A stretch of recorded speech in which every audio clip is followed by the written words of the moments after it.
How to listen to music while playing Roblox. Hello and welcome back to our channel. I am thrilled to showcase how you can relish the pleasure of indulging in the most cherished music on Spotify while fully immersing yourself in the vast universe of Roblox.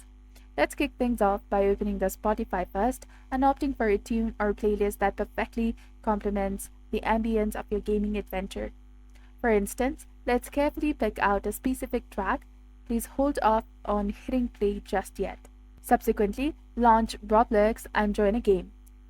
Once you've entered the game, swipe upwards from the lower edge of your display to enable your apps and find Spotify, long press its icon, drag it onto your screen, and commence playing your chosen melody.